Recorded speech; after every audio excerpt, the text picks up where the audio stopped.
doit mettre sur pied et dans un état de droit, il y a une justice indépendante.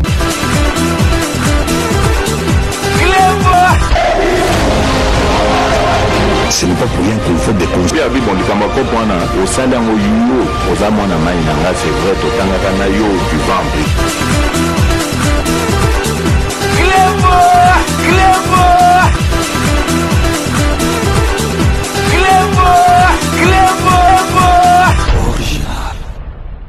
Salut et bienvenue sur Clébois Original. Merci de votre fidélité. 5 minutes avec César Ngadi. Tout le monde est d'accord et il en restera ainsi pendant très longtemps. Donc, donc 5 minutes, Zanabino.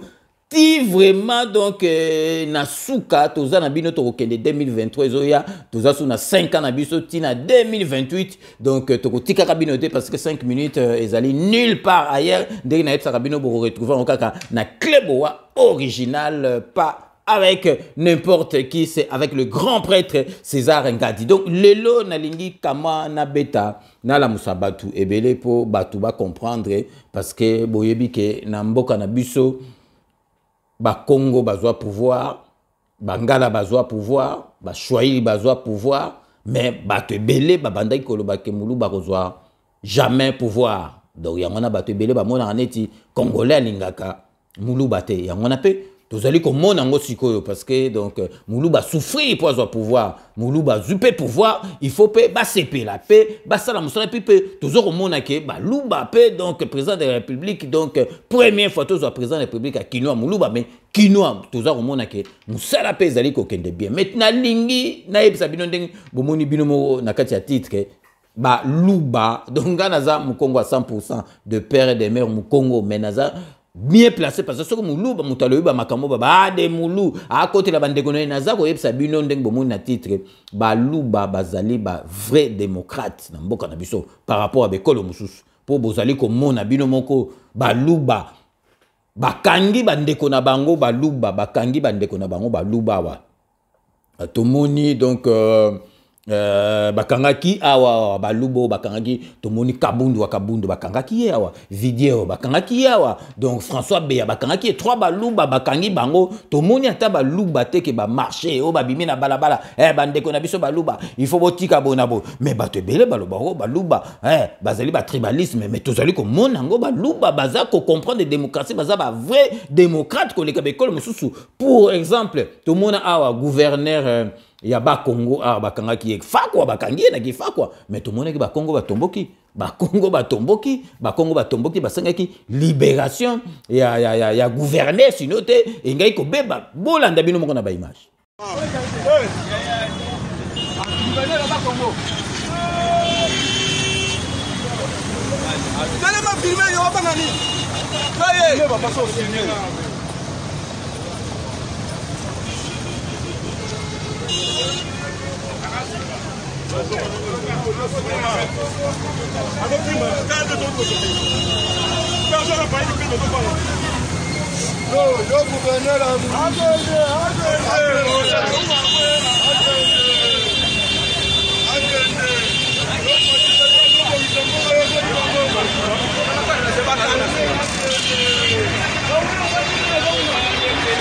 Papa Kende.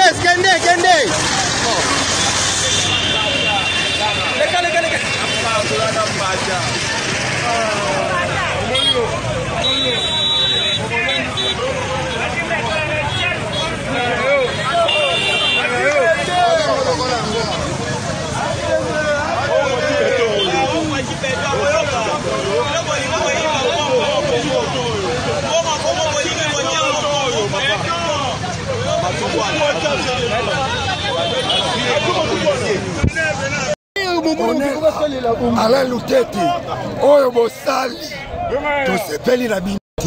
Bomoninga, nankondia mbote, boya barebiso, sikoyo awa, nzela za okakangama. Manza ngungu, personne n'est passé là. Vous le berez à tout matubouana, tofongoli nzela. Boyo ki message na ngai.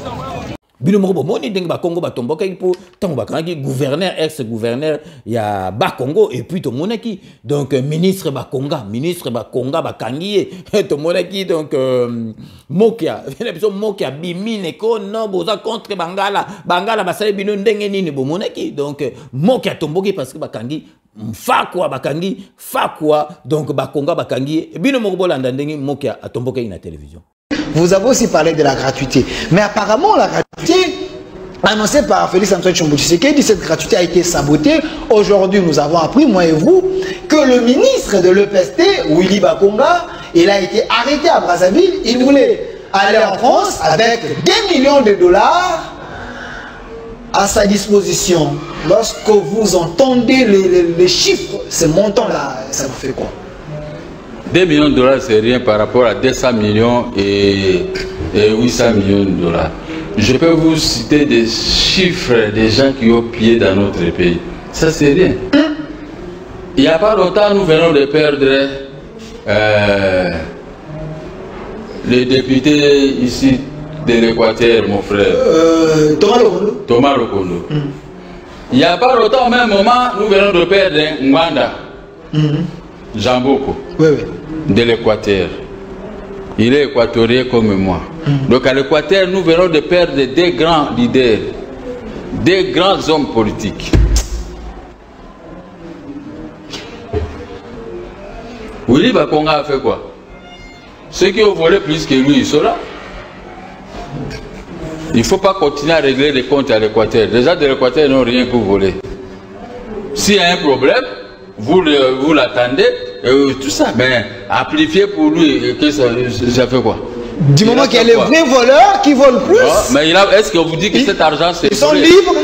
Écoutez, cet argent peut être son argent de ces économies, il a voulu traverser parce qu'il fait obligé de ceci. 2 millions de dollars de sa bouffe, c'est quoi? 2 millions de dollars, c'est quoi? Devant une nation qui est prospère comme la nôtre. Mais ceux qui ont pris 200 millions de dollars, vous les caressez. Et 800 millions. Ceux qui ont pris 800 millions, ceux qui ont vendu de l'uranium, 11 milliards, 15 milliards, ceux qui ont pris des richesses du pays, ceux qui ont ouvert des couloirs de vente de nos minéraux à travers la Zambie jusqu'à l'Afrique du Sud. Qu'est-ce que vous faites aider? Vous poursuivez les gens des petites histoires de 10 dollars, 20 dollars et tout ça. Ce sont les gens. Ça, c'est l'argent. Ce sont l'argent de ces économies. Un collégiste, il n'y a pas le problème de refuser. Mais je vous dis que j'ai toute une liste des gens qui ont pillé la nation. J'ai des larmes aux yeux. Ne pleurez pas, Gabriel Mokia. Nous venons de perdre, s'il vous plaît, des grandes personnalités de l'Équateur. Et je ne peux pas accepter que la province de l'Équateur, qui était considérée comme un champ de café, a détruit, qu'on commence aujourd'hui à vider nos frères de l'Équateur. Voilà, espérons que ce n'est pas une mauvaise politique contre la province, donc le grand Équateur. En écoutant le président Gabriel Mokia, il n'est pas contre l'état de droit, mais il veut qu'il y ait l'équilibre. Parce qu'il y a d'autres voleurs qui ont volé plus que ce que vous pensez qu'ils ont volé. Et puis il y a des morts en cascade, des gens de l'Équateur. Est-ce une politique d'exterminer les leaders de l'Équateur ou pas? Espérons que ce n'est pas le cas. Président... Moi-même qui vous parle, j'ai souffert pour mes propres biens, j'ai acheté avec l'argent du café de l'Équateur. Depuis l'entrée de la FIDEL jusqu'à aujourd'hui, j'ai récupéré mes biens à la justice. On refuse de me donner. Les voleurs sont là. Ils s'accrochent à des membres du gouvernement, à des services de sécurité et tout ça. Mais j'ai récupéré mes biens par la voie de la justice. Qui me regarde? Cela coûte des millions plus que ce que vous reprochez à Willy Bakonga. Les mêmes maisons là coûtent des millions. Vous savez ce qu'une maison coûte une maison à la Gombe? Mais vous ne faites rien pour moi. Moi, je suis en train de me plaindre devant la justice. La justice est en train de me tromper. La police est en train de me tromper. J'ai des arrêts de la Cour suprême. Mais qui me regarde? Ce n'est plus les arrêts que moi j'ai. Ce sont les individus qui tracent à la place des arrêts que j'ai. Qui me soutient? Mais moi, je soutiens tout le monde gratuitement. Puisque je suis de l'Équateur, je dois subir ce sort. J'accepte. Monaki pe donc Katangé bakangi tomoni oyo memaki na prison ngoi mulunda aya tomboki donc tia bimisi ba maloba moko oyo etanga maki ke akende ti na prison parce que lobaki n'importe quoi ba Katangé soki ndengo na te guerre obima il faut ou bien Katanga donc et comme un pays donc to kipe sous te Katanga donc Congo na biso la diviser Katanga zo pays parce que c'est pas normal bakanga un Katangé. Je sais que vous ne dormez pas. Vous ne rêvez que de ciseaux.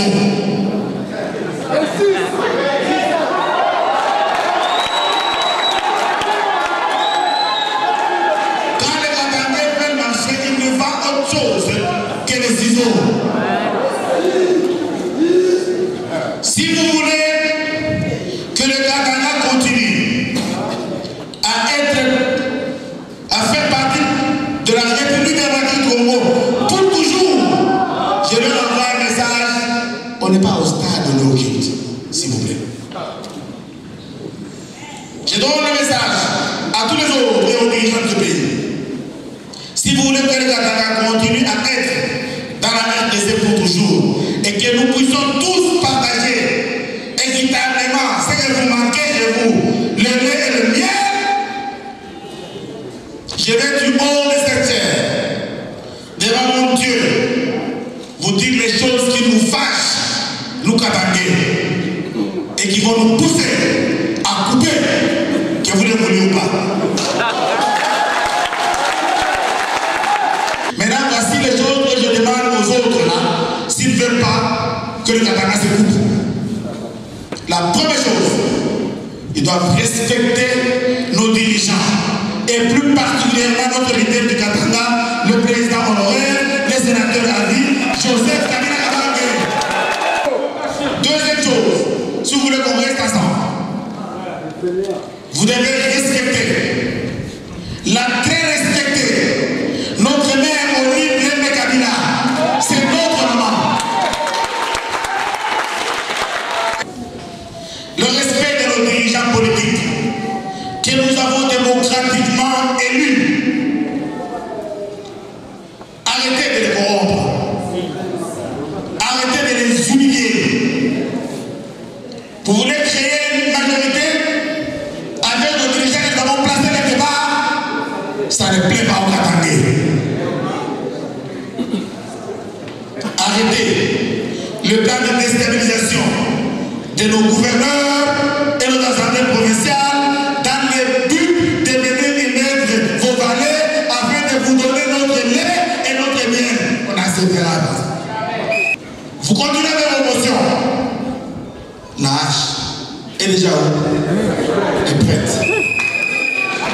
Je vais leur demander de réglementer les chauffeurs de moto-taxi pour qu'ils respectent la loi et fassent bien leur travail de transport public. Si vous permettez tout, ce qui se passe avec les motards, c'est incroyable. Ils peuvent le faire à Canaan. Ils peuvent le faire chez les Philistins. Mais pas dans la terre de Tchobé. Soyez humbles. Vous n'êtes pas chez vous. Parce que c'est votre coutume. Mais si vous commencez à manger vos mets coutumiers devant tout le monde et en public, mais vous êtes en train de violer les coutumes des autres.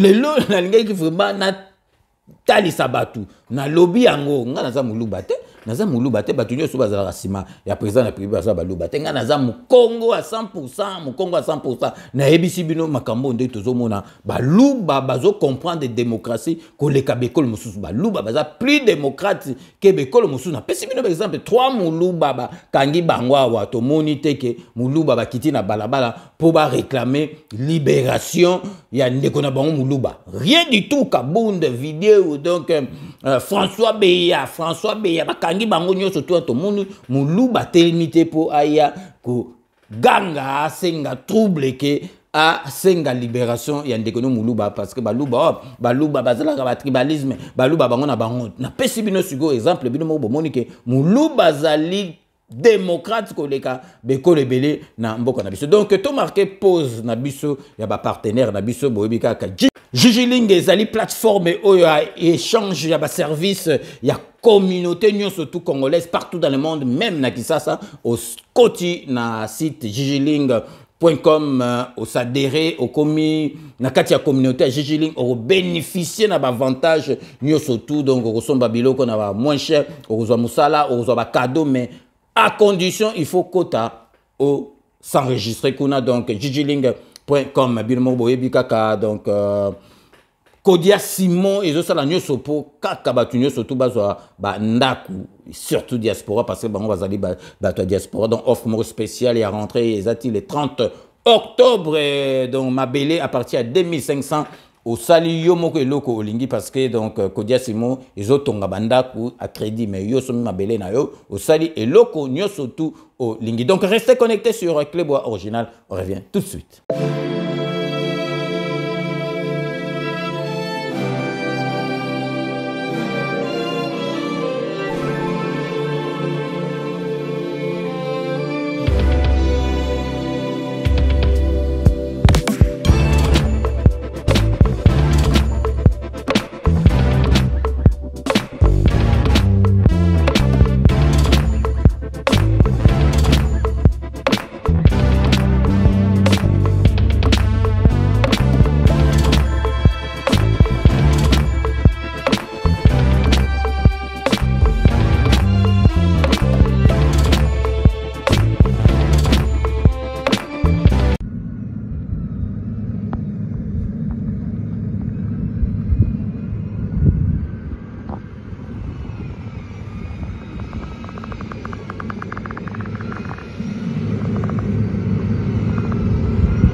Kodia Simon vous propose un crédit immobilier.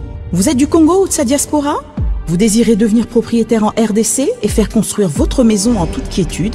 Obtenez votre crédit, puis commencez son remboursement uniquement dès la livraison de votre maison. À la Cité Kimia, nos maisons seront toutes construites aux normes internationales.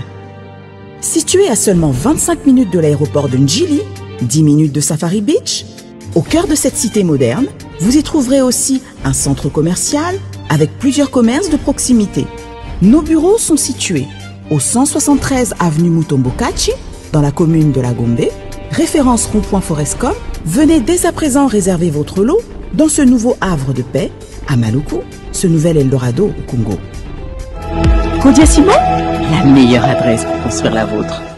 Kilelo, qui t'apparte, pichu qui t'engue. Tu as opé sa appartement na gacha poto. Solution monani. Aux ana posa ya salle à concert, salle ya mariage, pichu qui t'engue appartement. Au salle location à restaurant, au benga qui t'apparte, pichu qui t'engue appartement.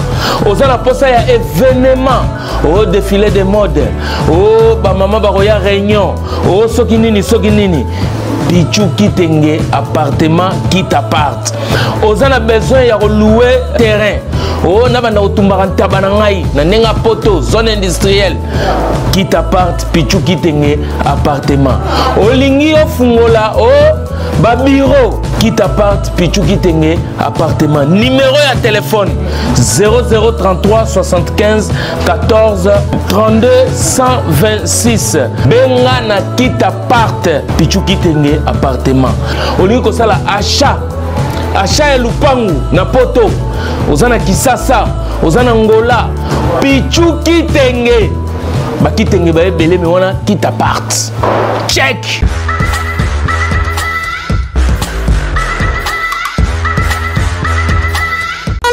Suka bisanga balobi bonne nouvelle ye surtout pour la bana Kinshasa peuple bana wa bazala province et surtout pour na bino ba diaspora botuna nganini yo lingaka kosoma biloko yo lingaka koteka biloko balobi site fungami na kombo ya Juju Link o bazoteka ba laptop bazoteka ba portable biloko ya malamu balobi soko lingi yo koma membre s'inscrit kaka na kati ya site biso yo moko kota na kati Juju Link o komona yo moko makambo etikala komona te ya malamu Juju Link depuis kala yo zalaki wapi poko tabino moko na kati ya site pour découvrir ba merveille biloko o etikala jamais kozala ekeyo. Aujourd'hui, vous pouvez faire la différence. Aujourd'hui, vous pouvez faire partie d'une communauté. Aujourd'hui, vous pouvez recevoir gratuitement des téléphones, des PC portables ou encore du cash pour vos achats. N'attendez plus, devenez membre de Gigi Link. Vous avez le choix entre plusieurs niveaux.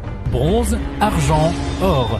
En devenant membre de notre communauté, vous vous donnez la possibilité de naviguer sur Gigi Link Store et Gigi Link Pool Free, être informé des dernières informations d'emploi dans votre communauté, utiliser les produits américains à moitié prix, vendre ce que vous n'utilisez plus aux membres de votre communauté, recevoir des lots gratuits. Premier arrivé, premier servi. Gigi Link souhaite fournir à chaque membre un ordinateur portable à prix mini. Nous souhaitons donner à chaque famille de la diaspora, de Kinshasa et de province, la possibilité de s'équiper en matériel informatique de qualité. C'est la raison pour laquelle nous vendons des PC portables neufs à partir de 149 $. Ne tardez plus, visitez gigilink.com.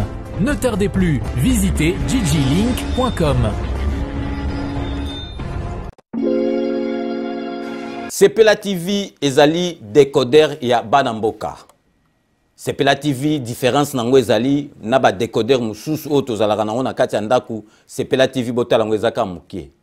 Eza mukie olingi ko voyager ozu yango o voyager nango. Parce que ba décodeur obiso to zalaka nango evandika na ndaku mais Sepela TV déjà eza mukie botala ozu o kolisa ngo na poche na kosi na poche à veste o voyager o memi yango partout dans le monde ici que kende. Donc on a besoin il y a câble HDMI, courant na internet. Internet est comme partout, courant est partout. Donc ils en a plus de 500 chaînes yo surtout ya kitoko. Bilengi ba choix ya congolais kaka mutaoye bango. Donc congolais kaka mutaye bien. Congolais kaka mutaoye ba elengi nini yo kaka. Donc congolais kaka mutaye bien. Donc c'est relative ça. Ya Banamboka bozwa abonnement nango okozwa ngo ya ne mobimba okozwa ngo pe par mois au bengi bango na ba numéro na bango bozali komona. Donc Sepela TV ezali décodeur ya yo ya ngai.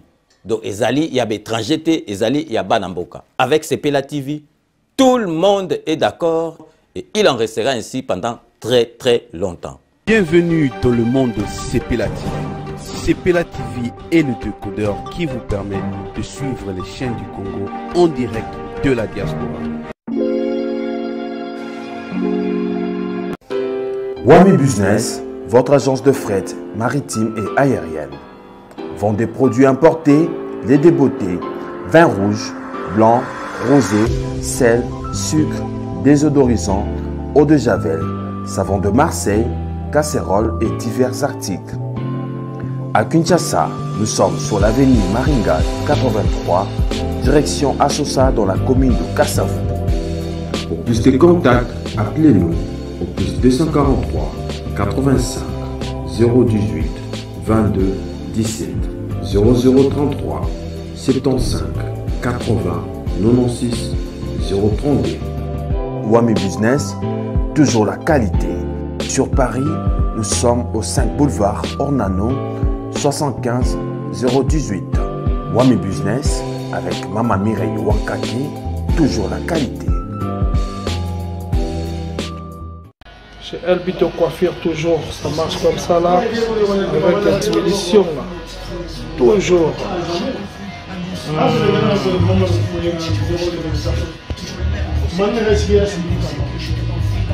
Salon Member One, chez Elbito Coiffure. Tu coiffes avec sourire, tu coiffes avec noblesse. Chez Elbito Coiffure.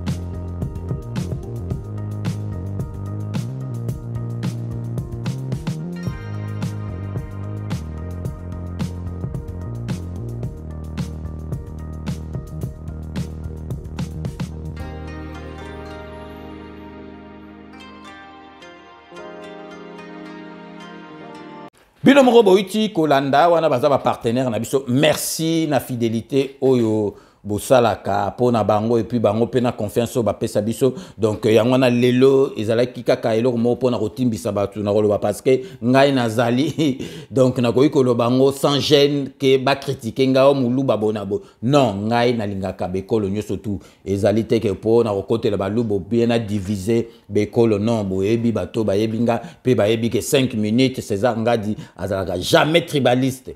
Donc à tel élément makamboana bato tout bayebi ngai donc bayebi kutuke masolo akutu ngai tina kwani donc na epsika bino ke muluba zali plus démocrate muiluba ayebi démocratie kolingana ayebi bakanga 3 baluba a minena wa ba telemate ke po ba revendiquer baluba basala ba marche te basala ba vidéo te na epsi bino bakanga ki mu Congo ba Congo batomboka ki bakanga ki donc bakangi mushwaili bakatange batomboki donc bakanga mungala mbangala batomboki donc po to tika koloba bilobela soki likambo ezali il faut to loba donc baluba jusqu'à preuve du contraire bazaba démocrate vraiment na kati ya mboka na biso na pesi bango chapeau. Bonjour, bonsoir, ça dépend de l'heure que vous allez recevoir mon audio. Chef de l'État Fatou Beton Moukantombolo Momai, na yembangu mbangu pona ya kopesa information moko lelo le 29 septembre 2002. Chef de l'État, ezana batu oyo bayaka bauta est na 2016. Babengami na kombo ya démobiliser. Ba démobiliser wana ce sont des rebelles. Batu wana bayena bango bachaka bango na kito na basala mobulu ebele. Balongola bango kuna. Baye ko so bato ba placer bango liboso ya aéroport na biso ya Njili. Bato wana bavandi place wana bazana minduki na kati ya bandako na bango wana plein. Je viens de recevoir le message par moko na bango oya benga lobi dinosaure belela. Ngai na boyi makila eya kotanga po na bana Congo. Minduki eza ebele bato wana bazokunda minduki butu nyonso oyo bazokota kuna eza na bato bakotaka kuna na kati ya ba démobiliser batimoli ba mabulu ya minene bazokunda minduki wana après baye kozwa banda kwa mike wana bache likolo ya mabulu wana bauto kotimola bache minduki na kati. Chef de l'État fongole misu AG Mbelu numéro 1 ya ANR, j'ai ton numéro, je vais t'envoyer cet audio ici. Et puis bato baza na complicité ya makambo oyo na ba démobiliser eza général Ntumba oya maison civile. Général Ntumba bisiko zali zo kanga izanga dinosaure, le communicateur privé du chef de l'État. Tozana général Mbala Musense au courant de cette situation et puis il est complice aussi. Et puis batu oyo baza bayebi kan c'est très bien. Soki général commandant colonel oya kan c'est awangani makambo oyo bokende botuna ye. Le commandant a été informé plusieurs fois. Tango bayebi sakaye, commandant ya kanseta abenga pe ba konzinyo so informa bango. Hiérarchie na biso et salata et loko mokote. Ba konzinyo so bazali likolo basala et lokote. Mais ils sont tous informés ya makambo o ya ba rebelle oyo Kabila acha na liboso ya aéroport na biso Njili.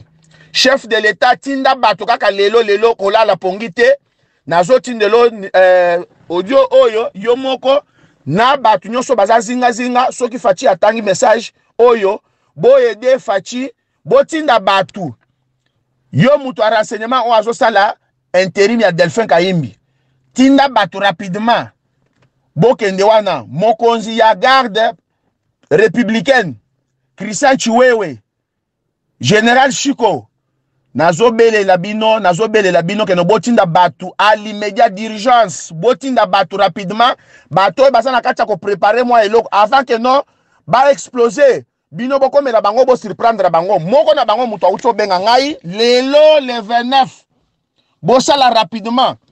Et puis, bazo travailler na mutu oyo bokanga ki fa passer awa mokozazaki na États-Unis awa. Mutu alinga ya sala coup d'état. Aza en communication na bato batikali libanda bazo sala musala na bango me ya na kati ba o batikali libanda bokangi bango tende bazo continuer boulot oyo arataki. Nazo pesa bino kombo na bango na ba matricule et puis na ba numéro na bango.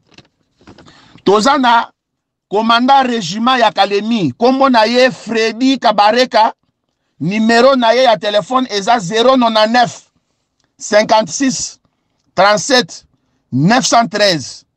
Deuxième numéro eza 82 082 71 70 877.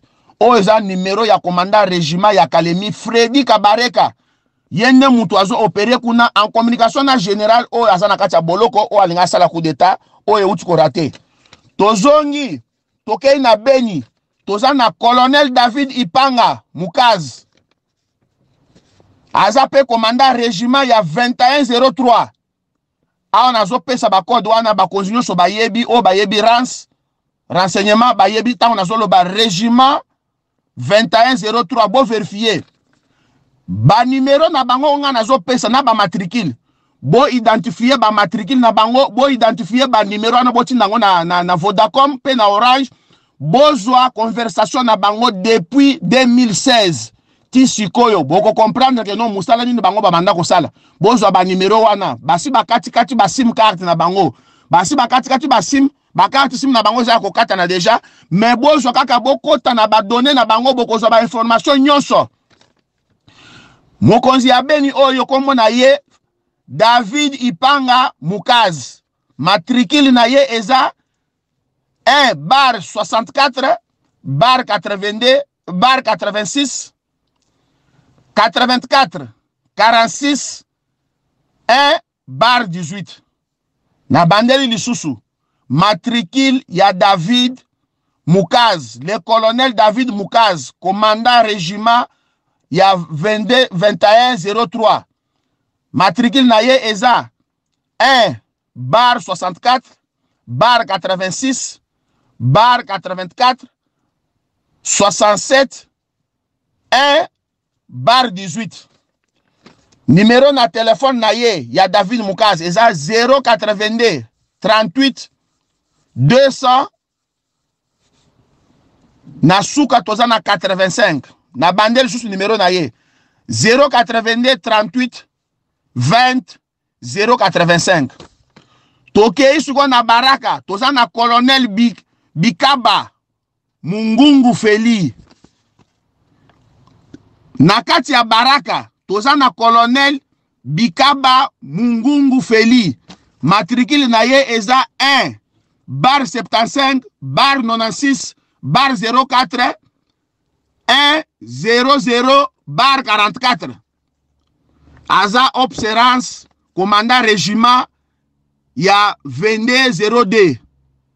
Numéro ya téléphone na ye eza 081 026 18 00. Tozongi na Kisasa place muto oyo azo opéré o azo pesa bango sikoyo ba tactique nyonso ya kosala yende muto avandeli makambo nyonso bazana général Ntumba. Na Kishasa toza na observance ya FT Général Ilunga Mpeko. Na bandeli na lobby observance FT Général Ilunga Mpeko chargé des opérations. Boyebi musala salaka chargé des opérations musala salaka. Bangonde mutu bazui mituka oyo Général Ntumba teki na mbongo ba pesa ki keno basomba ba officier nyonso mituka bazala na mituka po ba mona moyen ya kosala musala ya muko ntombolo ba soda bazana mituka te. Général Ntumba na Ilunga Mpeko bateki mituka oyo bazalaki nango nyonso à peu près 500 camions, y compris na Land Cruiser, bateki nyonso bazui mbongo wana balobi ke no bakosoma mituka mususu basombi te. Bazui mbongo wana bakaboli Général Mbala, Général Ntumba, ba généraux na o mususu bakangaki, bango nyonso bakaboli mbongo wana. Voici les numéros de Général Ilunga Mpeko, chargé des opérations.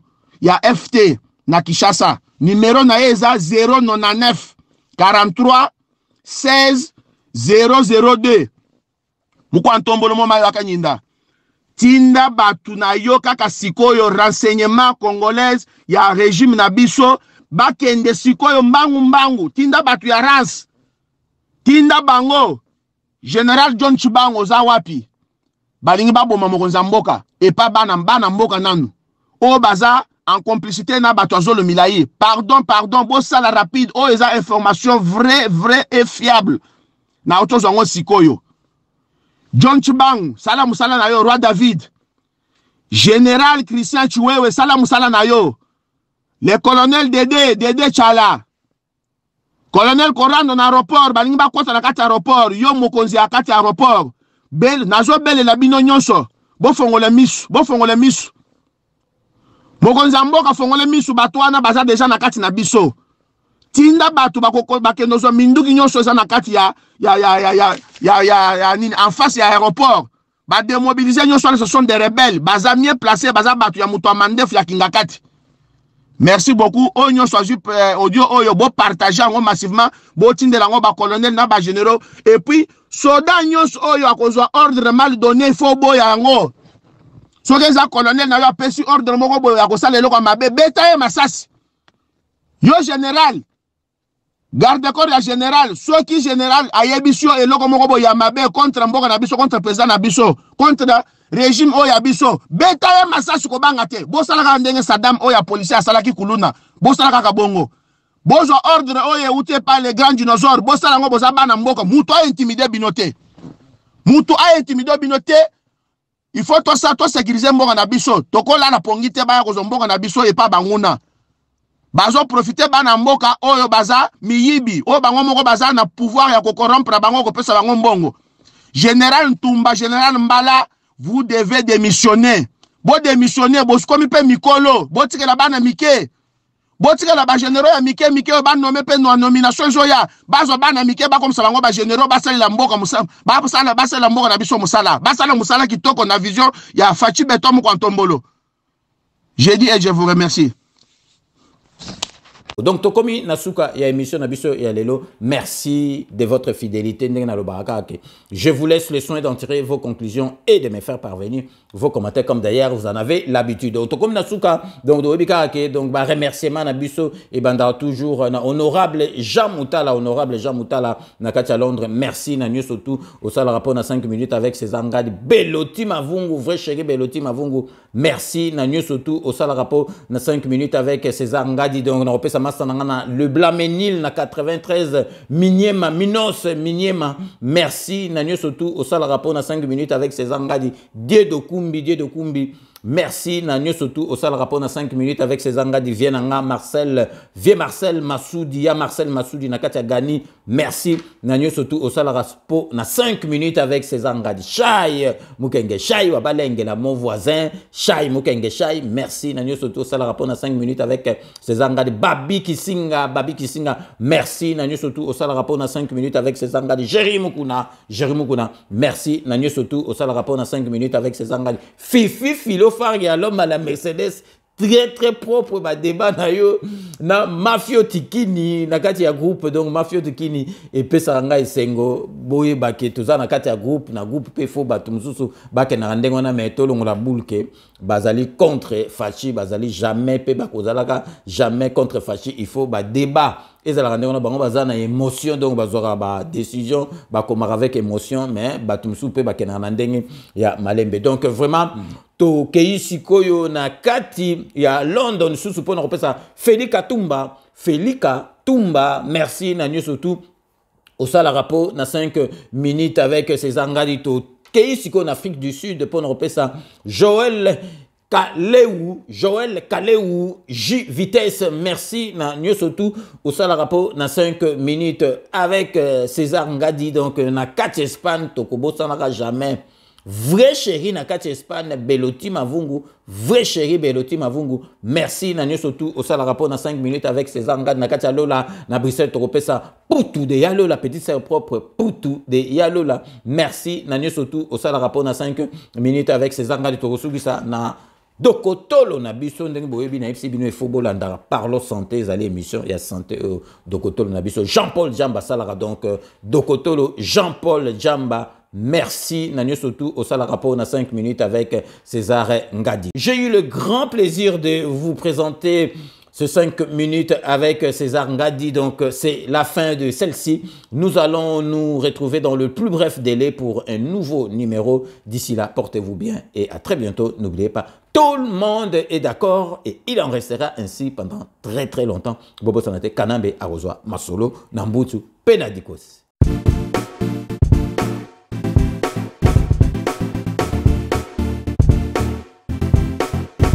On doit mettre sur pied une dans un état de droit, il y a une justice indépendante.